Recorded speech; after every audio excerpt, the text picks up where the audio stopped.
안녕하십니까? 디지털 포렌식 온라인 수업에 오신 여러분 환영합니다.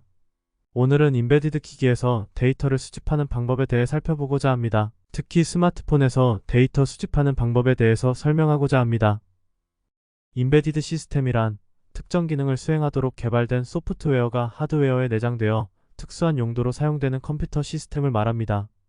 이 시스템은 특정 장비 내에 존재하는 전자 시스템으로 제어가 필요한 시스템을 위한 두뇌 역할을 하는 특수 목적 컴퓨터 시스템입니다.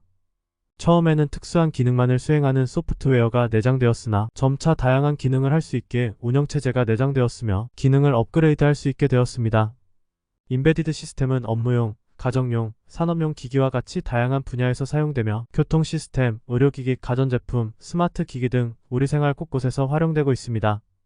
임베디드 시스템에도 범용 컴퓨터처럼 다양한 유형의 데이터가 축적되기 때문에 포렌식 관점에서 중요 조사 대상입니다. 임베디드 기기는 우리 일상생활에서 다양한 형태로 활용되고 있습니다. 주요 임베디드 기기의 종류에는 어떤 것들이 있을까요? 대표적으로 스마트폰과 태블릿이 있습니다. 이러한 모바일 기기는 생활 필수품이 되었고 사용자의 일상생활이 농축되어 있기 때문에 가장 중요한 포렌식 조사 대상입니다. 인공지능 스피커, 피트니스 트래커, 스마트 전구와 같은 IoT 기기도 임베디드 시스템입니다. 이들 기기들은 내장된 센서로 데이터를 수집하고 인터넷을 통해 다른 기기와 소통하면서 사용자에게 서비스를 제공하여 사용자의 행위를 모니터링하는 기기로도 볼 수 있어 점차 포렌식 조사가 늘어나고 있습니다. 이제 자동차는 움직이는 컴퓨터라 말할 수 있습니다. 내비게이션, 인포테인먼트 시스템 등 자동차를 구성하는 다양한 부품들이 임베디드 시스템으로 구성되어 작동합니다. 자동차 관련 사고조사나 자동차 이용 범죄를 조사할 때 자동차에 내장된 임베디드 시스템의 조사 필요성이 증가하고 있습니다. 세탁기, 에어컨, 냉장고 등 가전제품들이 최근에는 인터넷과 연결되어 서비스를 제공하는 스마트 가전 형태로 출시되면서 IoT 기기의 범위에 포함되기도 합니다. 스마트 TV는 해킹된 사례가 있고 인터넷을 사용할 수 있다면 사용자의 행동을 유추할 수 있기 때문에 스마트 가전 역시 포렌식 조사 대상이라 말할 수 있습니다. 이외에도 임베디드 시스템은 다양한 곳에서 다양한 방식으로 개발되어 사용되고 있어 포렌식 조사자는 임베디드 기기에서 데이터를 수집하고 분석할 수 있는 능력을 확보할 필요가 있습니다. 임베디드 기기에서 데이터 송수신을 위해 사용하는 입출력 방식은 다양하며 각각의 방식은 특징과 용도가 다릅니다. 주요 입출력 방식의 종류는 다음과 같습니다. 다른 입출력 방식도 있지만 대표적으로 쓰이는 세 가지를 알아보겠습니다. UART는 비동기 시리얼 통신을 사용하여 텍스트 데이터를 송신하거나 수신하는 방식으로 전송선과 수신선이 필요합니다. JTAG은 마이크로 컨트롤러와 같은 디지털 회로를 테스트하고 디버깅하기 위한 표준 인터페이스입니다. USB는 임베디드 기기뿐만 아니라 일반적인 컴퓨터와 주변 장치 간의 데이터를 전송하는 인터페이스입니다. 임베디드 기기에서 데이터를 수집해야 한다면 해당 기기가 지원하는 입출력 방식 중 어떠한 방식에 연결 가능한지 식별해야 합니다. 그 후 각각의 방식이 제공하는 원리와 특징을 파악하여 데이터 획득이 가능한 방안을 선정합니다. 이 과정에서 기기의 성능과 호환성, 전송 속도, 안정성 등 여러 요소를 고려하여 최적의 입출력 방식을 선택해야 합니다. 임베디드 기기에서 데이터를 수집하는 방법은 하드웨어 지식이 필요하기 때문에 이 과정의 수준을 초과하는 것으로 보여 생략하고 스마트폰에서 데이터를 수집하는 방법에 대해서만 살펴보도록 하겠습니다. 스마트폰에서 데이터를 수집하는 방법은 크게 두 가지로 나눌 수 있습니다. 저장 매체에 직접 접근하여 데이터를 수집하는 물리 수집과 스마트폰에서 제공하는 통신 프로토콜을 이용하여 데이터를 수집하는 논리 수집입니다. 물리 수집에는 데이터를 저장하고 있는 플래시 메모리를 분리하여 수집하는 칩 오프, 하드웨어 디버그 포트에 선을 연결하여 수집하는 방식, 스마트폰의 중앙 처리 장치인 AP의 명령어를 사용하여 데이터를 수집하는 방식이 있습니다. 논리 수집에는 스마트폰의 데이터 백업을 이용하여 수집하거나 운영체제의 취약점을 이용해 관리자 권한을 획득하여 수집하는 방식이 있습니다. 이번 시간에는 도식도에 보이는 방법을 간략하게 설명하고 추후 모바일 포렌식 쪽 부분에서 각각 상세하게 다룰 예정입니다.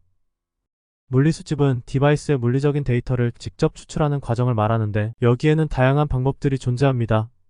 칩오프 방식은 하드웨어 기판에서 데이터가 저장되어 있는 플래시 메모리를 식별하고 물리적으로 분리하여 데이터를 읽는 방법입니다. 기기 자체가 손상되어 접근할 수 없거나 접근할 수 있는 인터페이스가 없을 때 유용하게 사용됩니다. 하드웨어를 개발할 때는 디버그 포트를 만들어서 하드웨어 오동작 여부를 확인할 수 있게 합니다. 이 디버그 포트를 연결하면 시스템의 내부 동작을 관찰하거나 디버깅이 가능하며 데이터를 수집할 수 있습니다. 이러한 디버그 포트는 표준화되어 있고 UART, JTAG 포트 등이 있어 데이터를 수집할 수 있습니다. 디버그 포트를 이용하면 하드웨어를 역공할 수 있기 때문에 제품 출시할 때는 기판에서 디버그 포트를 제거하는 경우가 많이 있습니다. 따라서 일반적인 임베디드 시스템에는 적용 가능하지만 최신 스마트폰에는 적용하기 어렵습니다. 스마트폰의 중앙 연산 장치에 사용하는 프로세서를 AP라 말합니다. AP 제조사에서 제공하는 프로토콜을 활용하면 플래시 메모리에 직접 접근하여 데이터를 추출할 수 있습니다. 최근 스마트폰은 데이터를 암호화해서 저장하기 때문에 물리수집 방법을 사용하면 암호문만 획득하게 되어 의미가 없어집니다. 따라서 물리수집 방법은 데이터를 암호화하지 않는 일반 임베디드 시스템에만 의미가 있습니다. 논리수집 방법은 운영체제를 통해 데이터를 수집하기 때문에 데이터를 암호화해서 저장하는 최신 스마트폰의 데이터 수집에 사용됩니다. 스마트폰은 보안상 이유로 관리자 권한을 없애고 출시됩니다. 그러나 관리자 권한을 획득할 수 있는 운영체제의 취약점이 발견되는 경우가 종종 있는데 관리자 권한을 확보하는 것을 루팅이라 말합니다. 스마트폰이 루팅되면 범용 컴퓨터처럼 저장 매체에 접근하여 데이터를 읽을 수 있어 포렌식 조사할 때 많이 사용됩니다. 다만 취약점이 발견되지 않은 최신 폰에는 적용하기 어렵습니다. 스마트폰에는 사용자의 데이터가 많이 축적되기 때문에 운영체제 차원에서 데이터를 백업할 수 있는 기능이 있습니다. 일반적으로 어플리케이션 데이터, 사진, 동영상, 메시지 등 사용자 정보를 손쉽게 추출할 수 있습니다. 예를 들면 안드로이드 폰은 구글 계정과 동기화하여 구글 드라이브에 데이터를 백업할 수 있고 아이폰은 아이튠즈나 아이클라우드를 통해 백업을 진행할 수 있습니다. 하지만 백업은 운영체제가 제공하는 데이터만 얻을 수 있으며 기기가 잘 작동하고 잠금되지 않은 상태에서만 사용할 수 있습니다. 각 방법은 상황과 목적에 따라 적절하게 선택되어야 하며 기기의 상태, 보안 정책, 법률 규제 등에 유의해서 사용되어야 합니다. 칩 오프란 임베디드 기기 메인보드에서 플래시 메모리 칩을 분리하여 데이터를 수집하는 방법입니다. 물리적으로 임베디드 기기가 손상되거나 별도의 입출력 인터페이스가 없어 다른 방법으로 데이터 수집이 어려운 경우에 주로 사용됩니다. 칩 오프 방식은 아래와 같은 과정으로 진행됩니다. 임베디드 기기 메인보드에서 플래시 메모리를 분리합니다. 다음으로 분리된 플래시 메모리의 핀을 복원하는 작업을 수행합니다. 칩 오프 과정에서 핀이 손상될 가능성이 높기 때문에 복원 작업이 필요합니다. 마지막으로 플래시 메모리 전용 리더기를 이용하여 데이터를 덤프합니다. 이렇게 칩 오프 방식을 통해 임베디드 기기의 데이터에 접근할 수 있습니다. 하지만 이 방법은 전문적인 기술과 장비가 필요하며 위험성이 높아 주의가 필요합니다.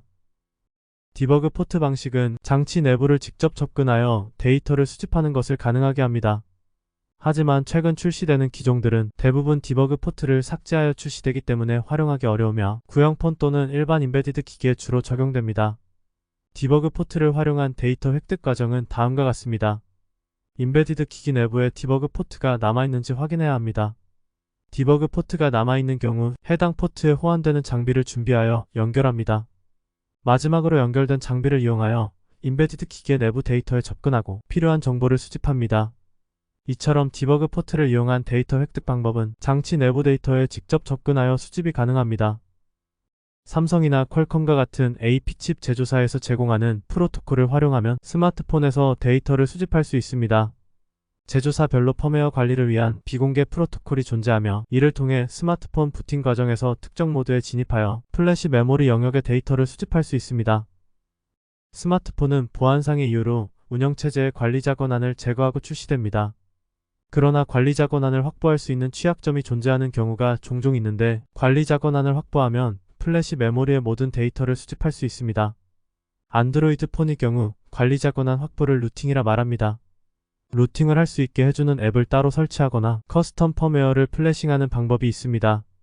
아이폰은 운영체제의 제한을 임의로 해제하는 탈옥이라는 과정을 거쳐 플래시 메모리 데이터를 수집할 수 있습니다. 안드로이드와 마찬가지로 탈옥할 수 있게 도와주는 특정 프로그램을 사용할 수 있습니다. CDR라는 비공식 앱 스토어를 사용할 수 있습니다. 최근 사용되는 대표적인 iOS 탈옥 프로그램은 체크레인입니다. 루팅이나 탈옥 방법이 있다는 것은 해당 스마트폰에 취약점이 존재한다는 뜻이기 때문에 제조사는 신규 폰을 출시할 때는 취약점을 제거합니다. 따라서 최신 폰에 적용하기 어려운 경우가 종종 있습니다. 다음은 안드로이드 스마트폰의 데이터를 수집하는 방법인 ADB 백업에 대한 내용입니다. ADB 백업은 안드로이드 버전 4.0부터 지원하는 기능으로 관리자 권한 없이도 사용자 데이터를 수집할 수 있는 방법입니다. 이 방법을 사용하면 사용자 데이터의 무결성 훼손을 최소화할 수 있는 장점이 있습니다. 하지만 이 방법 역시 완벽하지 않습니다. ADB 백업을 지원하지 않는 어플리케이션의 경우 데이터 수집을 위해 해당 앱의 특정 버전으로 다운그레이드한 후 수집을 진행해야 합니다. ADB 백업을 활용하여 여러 종류의 데이터를 손쉽게 추출할 수 있고 기기를 루팅하지 않아도 사용자 데이터에 접근할 수 있다는 장점이 있습니다. 그러나 지원하지 않는 어플리케이션의 데이터는 수집할 수 없습니다. 다음은 아이폰의 데이터를 수집할 수 있는 방법인 아이튠즈 백업에 대한 설명입니다. 아이튠즈는 애플의 iOS 기기 관리 프로그램으로 이를 통해 백업하여 데이터를 수집할 수 있습니다. 이 방법은 간편하게 사용할 수 있으며 기기를 탈옥하지 않아도 데이터에 접근할 수 있습니다. 샤원 방식으로 인코딩된 파일명으로 데이터가 백업되고 특정 프로그램을 통해 백업된 데이터를 해석하고 필요한 파일을 다시 추출할 수 있습니다. 이렇게 아이튠즈를 활용하여 iOS 기기의 사용자 데이터를 손쉽게 추출할 수 있습니다. 하지만 아이튠즈 백업 시 생성된 데이터는 처리를 위해 추가 프로그램이 필요합니다. 지금까지 디지털 포렌식 수집 파트 3였습니다. 이번에는 인베디드 기기의 구성 요소와 종류를 알아보았고 대표적인 인베디드 기기라고 할 수 있는 스마트폰의 데이터 수집 방법을 전체적으로 살펴보았습니다. 각 방법에 대한 깊은 내용은 추후에 다룰 예정입니다. 감사합니다.